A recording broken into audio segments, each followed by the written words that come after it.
Well, welcome to the Empowered to Connect podcast, where we come together to discuss a healing-centered approach to engagement and well-being for ourselves, our families, and our communities. I'm JD Wilson, and I'm your host. And today on our show, we've got part 2 of our interview with Tom and Dawn Jordi. If you listened last week, Tom and Dawn are from South Africa and are ETC parent trainers out in that area of the world. And they shared with us their story last week of becoming an adoptive family, getting connected to ETC. Tom told the story of breaking his ankle on an ETC or on a social distancing sticker in the school he's working in, which is hilarious. And you should definitely go back and listen to that. In this episode, they get into a little bit more of the dynamics of what it's like being a transracial adoptive family in South Africa. I've been hinting for a minute that we've got a series coming up on transracial adoption that will start in November. Until then, we do want to share with you their stories from today. This is part 2 of Tom and Dawn Jordi talking about the end of apartheid and their journey as a transracial adoptive family in South Africa. So let's turn to a lighter topic and talk about race for a moment. So glad. That's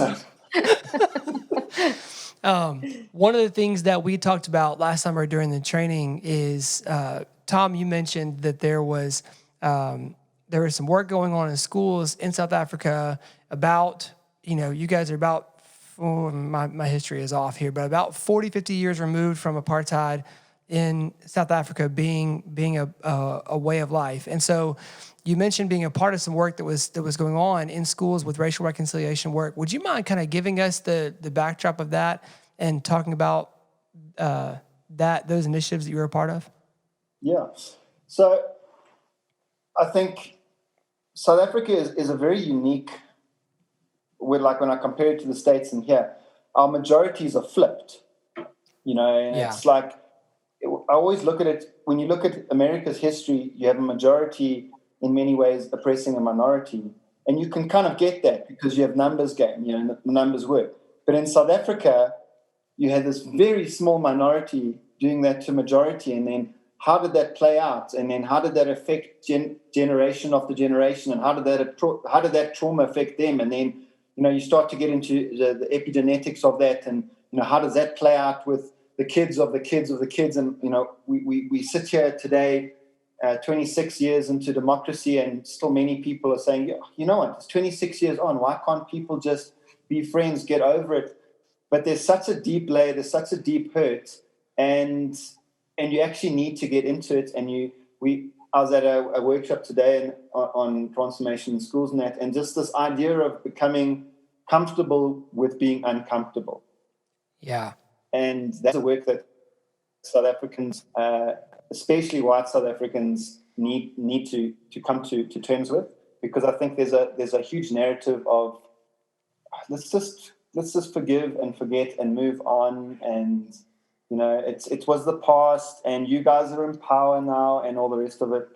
And I'm not a racist, I've got black friends, and my neighbor's a black person, and that sort of disqualifies me from being a racist, and nonsense like that. And the reality is it's a guy put it the other day. It was very nice, because you've got racism, which is I think I'm better than you, and then you've got those prejudices that can be implicit and more underlining. But then you get the institutional racism that's still there.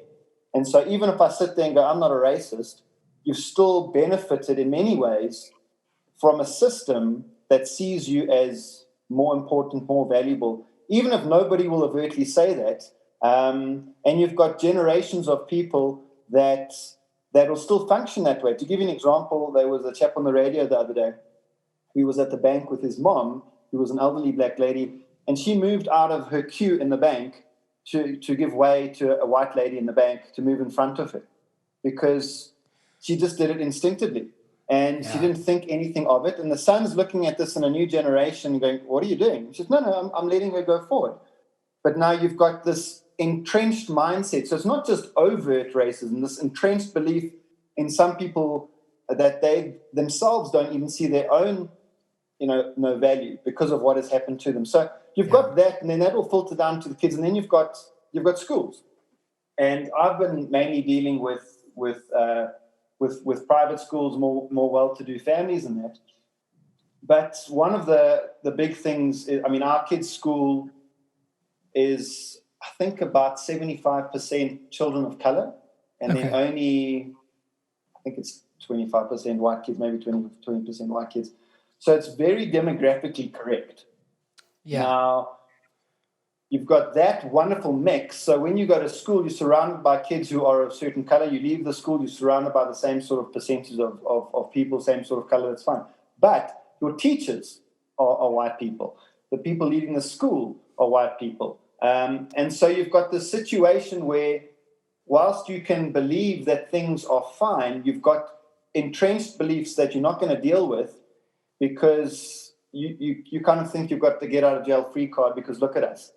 So the idea was there's a school body in the country that put together a series of workshops for principals, and then I took that and then added to it to basically go to educators and run them through a process of understanding, terminology definitions, implicit biases and prejudices, understanding sort of the privilege and how it applies to them, and basically giving them a space to try and grapple with this idea that even though they may not be racist, they are definitely things that have permeated who they are, and they've lived in a society that has given them a benefit for nothing else other than the color of their skin. Yeah. And that they need to work with that. And then I'm going to educate black kids. How does that work? And then a black kid is in the classroom and he's looking up at the teacher and the leadership of the school, and all they see are white people. So it needs to be a discussion in schools, in terms of what we've got 11 national languages in South Africa. So looking at, what are the important languages? Why are those languages important? What is the history we're teaching in school? Are we teaching European history, or are we teaching South African history? Who are we making look good in history? And have we changed history from when people were taught during apartheid and that sort of thing? So definitely, I mean, Nelson Mandela was famous for saying that education was the tool to move the country forward, essentially. So you've got a captured audience who are coming from home, who you're able to mold and deal with. So you need to make sure that the people who are molding them and dealing with them aren't bringing those biases and prejudices, even implicitly, even unintentionally, to those kids, or maybe at the very least sort of providing an environment where they can talk about it, And it's interesting because you get pushback. White people don't like to be called privileged, especially in South African context. But, an example was one of the teachers in one of the workshops said, don't tell me I'm privileged. My parents worked very hard, and we sort of connect that. Privilege means that you never worked a day in your life, right. Which doesn't make sense, but that's where we sort of get offended with. And she said, no, her parents would sit on the side of the road and they'd sell stuff so that you could go to university. But the kicker was they were allowed to sit on the side of the road and sell stuff, whereas the black parents weren't even allowed to sit on the side of the road after a certain time because they would have been arrested. And things like we have things called black tax, which I get out of university and I get a job and I have a nice life. Black folk get out of university and they've still got families they need to support, and the aunts and the uncles and the family members that put them into university now are able to rely on them. So it's not just I get a degree and now I've moved out of high school and I get a good job. They've got this generational weight that's still pulling them down. So it's layered and it's quite difficult to get to the root of it, and people hate being uncomfortable because it is a very uncomfortable topic. Because then we'll also start associating. We had a thing last week. There was a retailer that had an advert talking about hair care products, and the hair care products they talked about a frail, dry, damaged, dry, dull hair, and there was a picture of a black lady's hair, and then normal hair they had a picture of a white lady's hair. Oh God! And you sit there going, I understand that you perhaps weren't intentional with this, but 26 years down the line, could we not be a little bit? We actually have to be more intentional. We can't rely on this. I didn't intend to do it, because intention versus impact are very different. I could say something and not mean it, but it still hurts you. I can't rely on the fact that I didn't mean to hurt you. It still hurts you. That's right. So when stuff like that happens, there's various political parties that take those opportunities, and perhaps I think some stores were stoned and burned and that sort of thing. So then what people do is they conflate the two and go, no, but you see, the two are the same thing. And the reality is they're not. One side of the coin is we don't appreciate what has happened in the past, and we also don't do enough work in general to move ourselves beyond the past or the deep work inside of ourselves that we perhaps don't even realize. And the other side is another thing entirely. I mean, my son, two short stories just to give you context. I was at a bike expo a number of years ago, and my youngest son, who's a little brown boy, was messing with me. He pulled my cell phone out of my pocket, and the guy in front of me says, you see, it's in their DNA. Oh, and I sat there. It was my first incidence of racism, and my brain froze. And this guy thought it was a joke. He wasn't being intentionally mean. But the reality was, had I been in a different mindset, or had I been a black dad who had been used to being treated rubbish for many, many years and been in that sort of environment, I would have leapt on him. And I sat there, your brain sort of short circuits for 5 minutes, and then the moment's gone. Yeah. And then the same boy this December was walking out of a shop with his new Lego toy that he got for Christmas under his shirt because he didn't want it to get wet. And some guys outside said, hey, did you steal that? Oh. And they didn't say it to his white brother. And those are little things that even though they didn't mean it, in some areas, it's okay to make those comments. And we need to get to a point where we educate ourselves to the level of, it's not okay. There's a reason why we say it to one and not the other. Yeah. And at that particular point, I actually saw my son and actually went back to them and actually engaged with them, which was good because you could also see it. So I mean, this is a journey of 8 years past the first one. Yeah. But and that sort of thing in the school setting is actually to go bring the uncomfortable conversation and just place it straight on the table and go, right, we're going to be uncomfortable and we're going to get used to being uncomfortable until we get comfortable with it. Because we need to, because there's too much inequality. There's too many people suffering, and there's too many people going, but it's 26 years ago, and it's over. And we need to become more intentional with fixing our own stuff and not relying on the excuse of I didn't mean to do it, because it's there, it's permeated everything. Hey, tell me, just as parents, what that journey has been for you. As you have said, you're white and you've got brown kiddos. So tell me just from a parenting standpoint, just with the transracial journey that y'all have been on. Yeah. I actually, someone was saying, I think it was, I don't know who it was. Anyway, it doesn't matter who it was. But I realized that if we hadn't adopted, we could be in a very different situation right now with the way we view racism and, just the whole thing that's going on. And someone actually pointed that out, like, are people doing this work when they haven't adopted? When your family isn't multiracial? Yeah. Are you doing the work? And I really had to question, would I be doing the work if my family didn't look like this? And quite possibly I wouldn't, which, is, to my shame. I would have.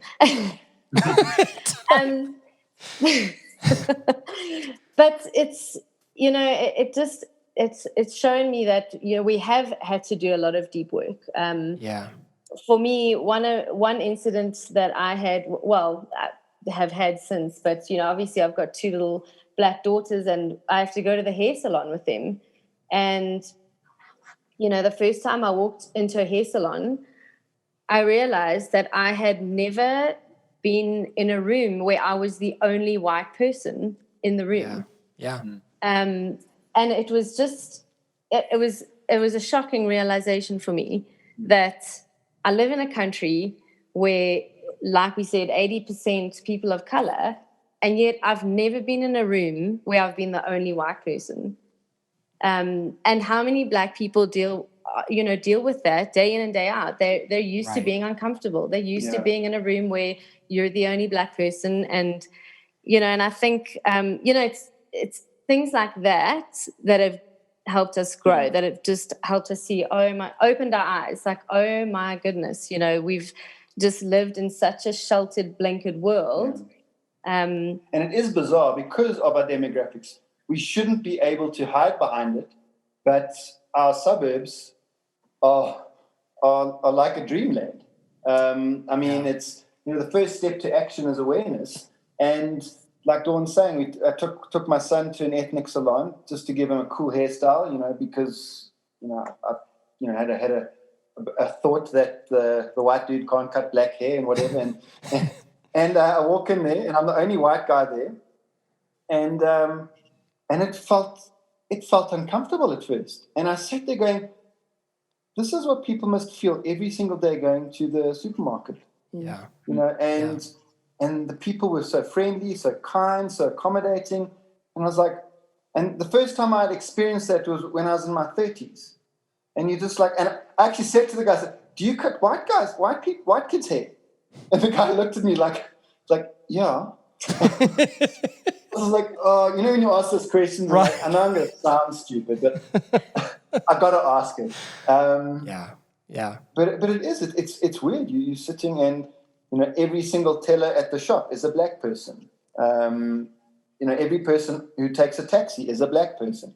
Our kids get to the point where they ask, why do all the brown people walk on the road? Why do all the white people drive in cars? Why do all the brown people go in taxis? Why are all brown people poor? And because it's a weird reality because of apartheid. You had the separate development, and it hasn't really changed. You had, we're going to put you guys here, and we're going to live here, and we're going to be happy separate. We're not going to give you any services or anything, but we'll be okay, and you can come and serve us, and then we'll kick you out, but we'll be okay. And now we've gotten past that. You still have this structure in towns and stuff where you've got people having to take taxis from townships far away to come to white suburbs or something like that, and it's completely removed from most people's reality. So unless you actually do the work, or unless you've got some particular passion or desire that's urging you forward, there isn't much that I would think outside of, say, a school situation that puts it on your radar. I mean, we've got a transformation and diversity committee at our kids' school. And on that committee, I think there's about 13 people, 2 white women, 1 white guy, the rest are all black parents, and all of the white people are adoptive parents. So when the call went out for white parents to be part of a diversity committee, people weren't lining up at the door. So there's still, I believe, an appetite that is lacking for people to engage with it and go, what, this is actually a problem. And a lot of people want to fob it off and pretend it's not there. But, I mean, raising it, I mean, little thing, we had the one day our youngest son had a massive tantrum at the shops. And we, obviously on those days, we parked like a few hundred kilometers away from, the grocery store. And we couldn't pick him up and walk out the shops because we weren't quite sure what people were going to think, because it's not normal. Normal is the right word, but it's not something that you see a lot of. It's getting better, but not something you see a lot of everyday mixed race families. So the concern is if you're walking out with a screaming black child, people are going to stop you. And we've had friends actually who stopped leaving the shops, who've adopted and said, whose kids are these? And they had to show them on a phone, family photos and stuff. Yeah. But those are funny little realities because, it's getting better. It's getting more normal, if you will, but you still get the looks. In some places in South Africa, people will literally twist their heads off watching you as you walk past. So it's like, you can have fun with it sometimes. A lady that says, is she yours? And you can no, I'm borrowing her for the day. Right. People say interesting questions, it's like, there's your son. I think also another thing that we've had to be quite intentional about is also finding professionals around us who are black. Yes. Doctors, dentists, teachers. Our daughter had a black swimming teacher a few years ago, and we just were, we walked into the swimming school and we were looking at the different, they were like for sort of different pockets of teachers. There was one black teacher in the room and we were like, we want her, please. Yes.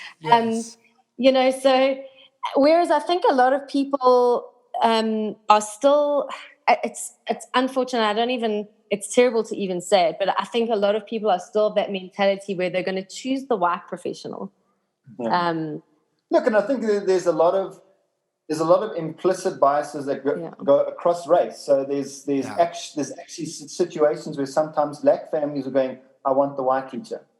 Because in some cultures, there's perhaps a belief that, they were English, so they went to an English school. When they went to university, they could understand things better because it's all in English. We're not going to teach people in their mother tongue. So they would have got a better education, essentially. So I want that person.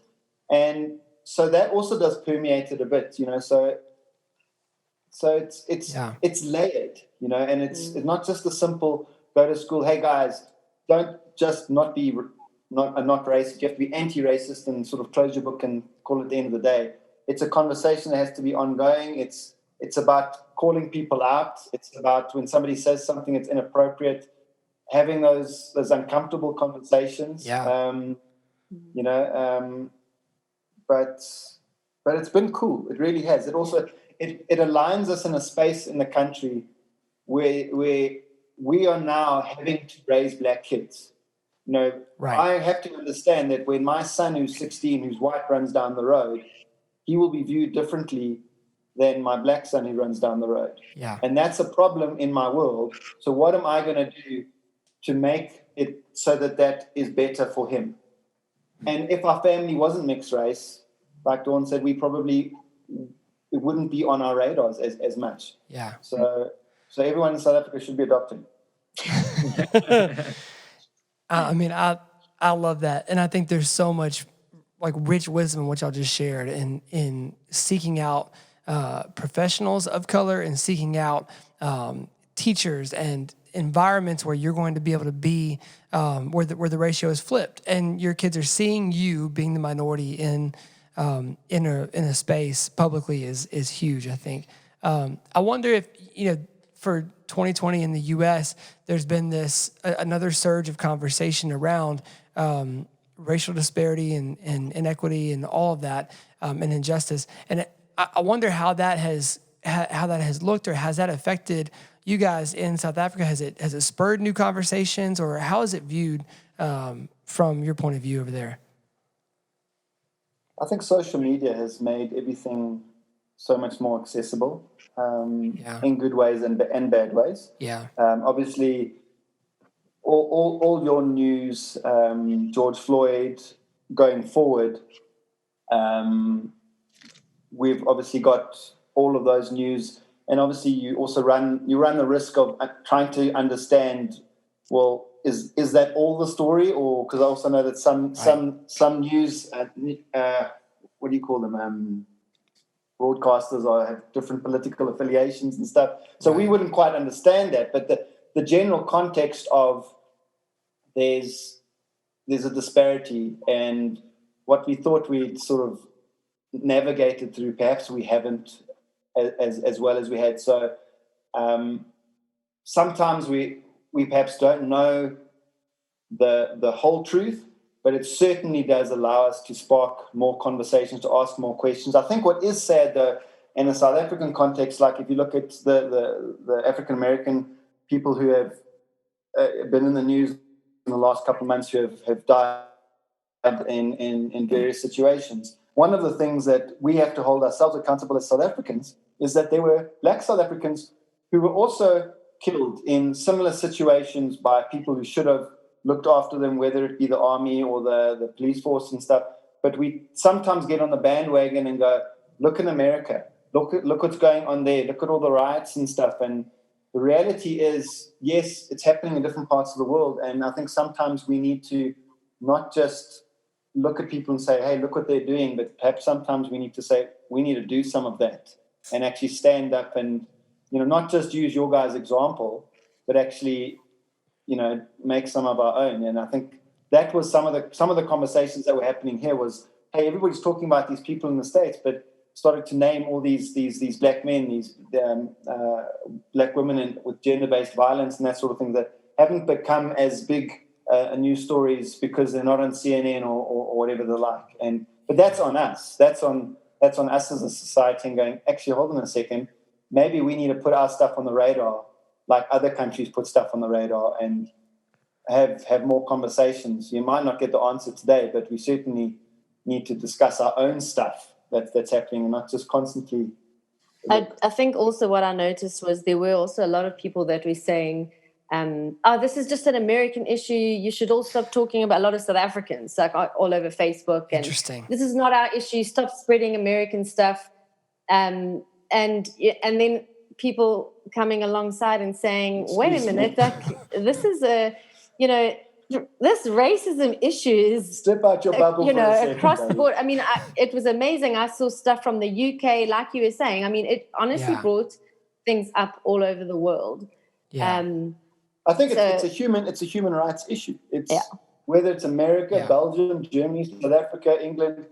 We've got a terrible track record of one group of people, whatever they might look like, treating other groups of people badly. Yes. And in some situations, it might be one color and another color. In some situations, it might be one culture, another culture. But the reality is, human beings don't have the best track record of valuing people who are slightly different than themselves. And if nothing else, this highlights that.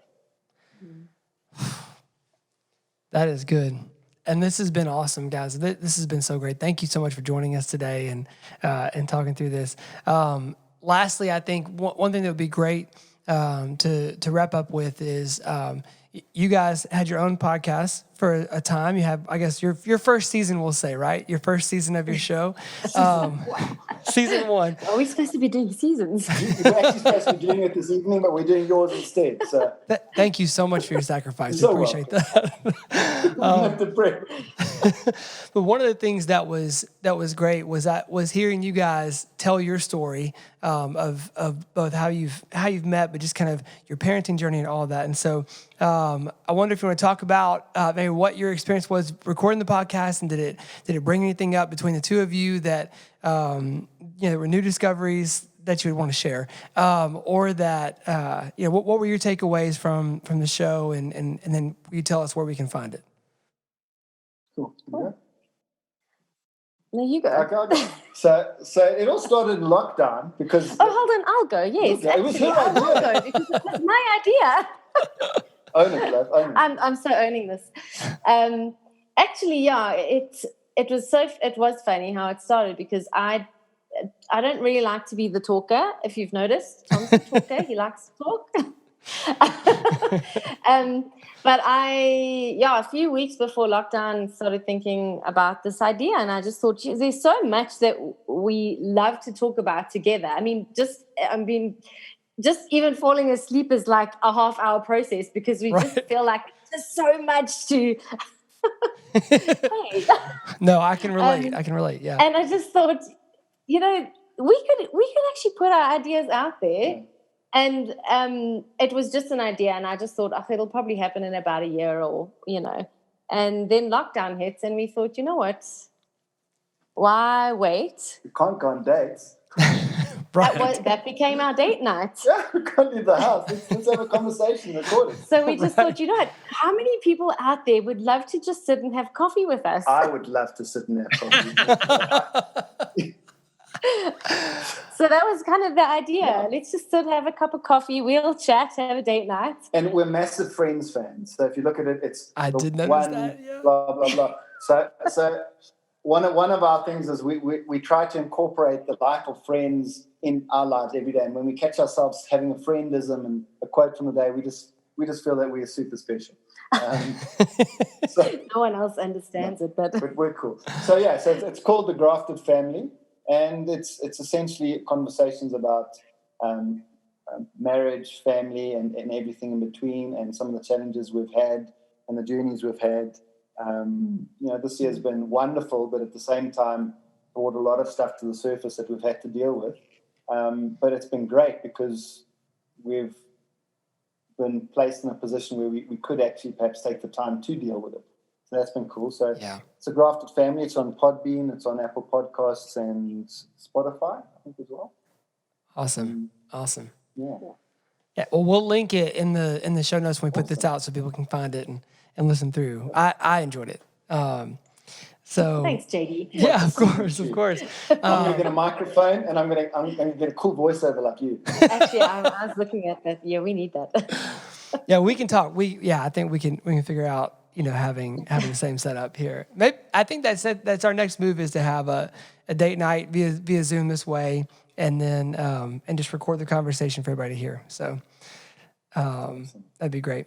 So guys, thank y'all so much for joining us. We will talk to you hopefully very soon. Yeah, let me just at the end just say, guys, we appreciate you guys so much. I mean, the word that came up 5 times, I kept marking it. Was investing and intentional and just that's been your life. And I think just appreciative for what you're doing in South Africa, and just your investment in the school, investment in your family, investment in your marriage, just how you're being intentional around race. Intentional about investing your life in others in the next generation. And so we are appreciative and grateful for you guys. Grateful we got to hang out via Zoom. Somehow we got to get to South Africa. Somehow we got to get down there. Yes. Got to do it. I want to come back to Memphis. Yeah, you're welcome anytime. We'll have you, and maybe next time you come, we'll find a truck in the Stetson, and we'll take you out to. Now cornfields are a little bit further. Cornfields up north. Don't dangle the dream and then not sort of pull through, eh? Oh, I'm ready. I'm ready for it. I mean it. I have a friend with a truck right now. I will call him. I'll get it parked in the driveway now, and it'll be waiting. That's great. Thank you, guys. Yeah, thank y'all so much. Thank you so much. Yes.